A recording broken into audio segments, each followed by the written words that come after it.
Wow, it looks like Jermall Charlo gets his wish, a Canelo Alvarez fight. Canelo Alvarez posted a teaser on his Instagram social media page that he is going to be working with Premier Boxing Champions. What up, Fight World? It's your boy Ego, and I'm back with some more boxing. You know what it is. Canelo Alvarez posted a teaser that you guys seen at the beginning of the video, basically announcing he's doing a partnership with Premier Boxing Champions, PBC. And although he didn't, as of me recording this video, he didn't outline who he will be fighting definitively.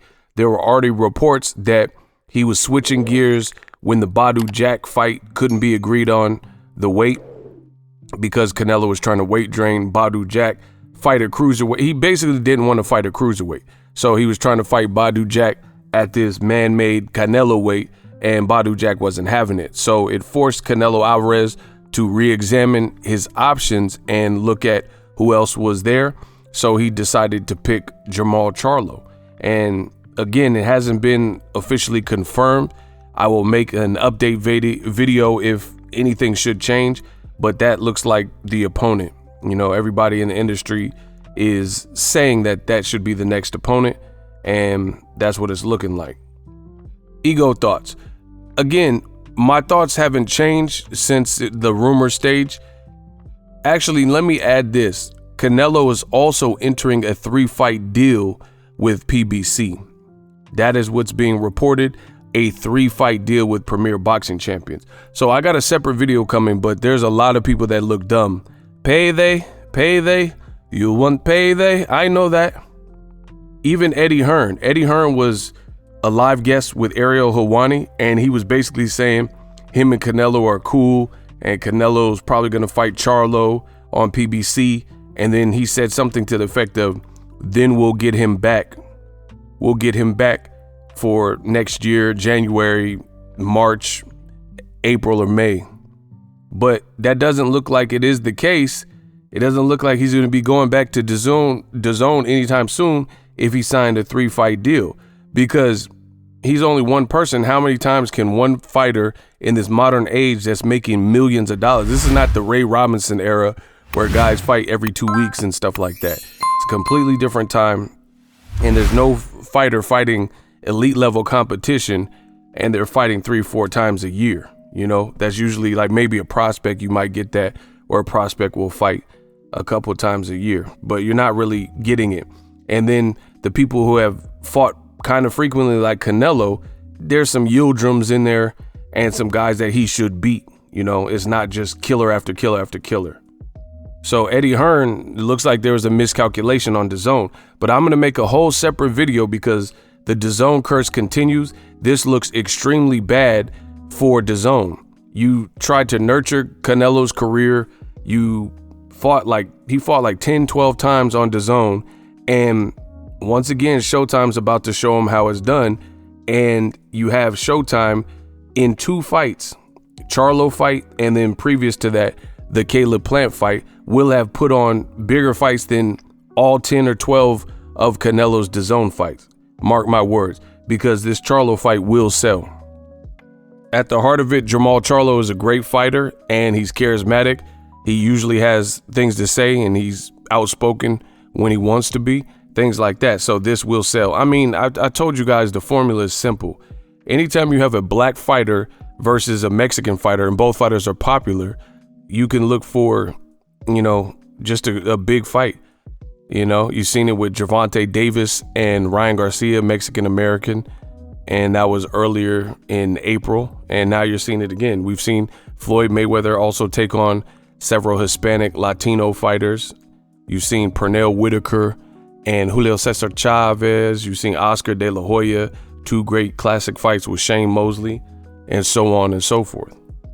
So this will be a big fight. But again, I feel the same way. Nothing has changed. I think it's a great fight, but I'm conflicted because I don't like the setup. And I think it make Canelo look weaker in how he played his cards. What do I mean? Charlo's been calling you out for several years. Both Charlos, for real. You could have fought him at 54, 60 And now you're choosing to fight him at 68 when he has no fights at 68, and he's had personal issues with his family. And most importantly, he's been inactive and he's been out of the ring for an extended period of time. So out of all the points in his career where he was calling you out and he was active and he was destroying guys and looking good in the fight with like Derevchenko, like I think people sleep on the Derevchenko performance. Charlo looked really good and really sharp in that particular fight. And years later, after a loss to Charlo, a loss to Carlos Adames, you have Derevchenko, who moved up in weight to fight against Haymon Munguia. And many say that Derevchenko exposed Haymon Munguia and thought he should have won. So it shows you that Derevchenko is still formidable. And Charlo fought him coming off the Gennady Golovkin performance, where I thought Derevchenko beat Golovkin, but I didn't think at all that he beat Charlo. So that's a slept on Charlo victory. But again, Canelo could have fought Charlo at any of these times, and he's choosing to fight him at the worst stretch of his career, when guys like David Benavidez have been calling you out, and he's ready made for the 168 division. You know he's big for the division. You know he's the former two-time champion in the division. He just fought in March against Caleb Plant and, battered him in the latter rounds. And, that's a big fight. Two English and Spanish speaking people, and Canelo chooses what he believes to be the lesser of two evils. Now, it's hard to gauge when a person's been out of the ring as long as Charlo, how they will look. His last fight, some people expected a bit more, expected him to be able to stop Montiel. And later on, Carlos Adames did stop Montiel effortlessly, So that performance wasn't necessarily Charlo's best performance. And he also picked up an injury. And then after that, he had personal issues and has been out the ring for a while. And again, no fights at 168. So personally, I wish Canelo would have played it a little bit different.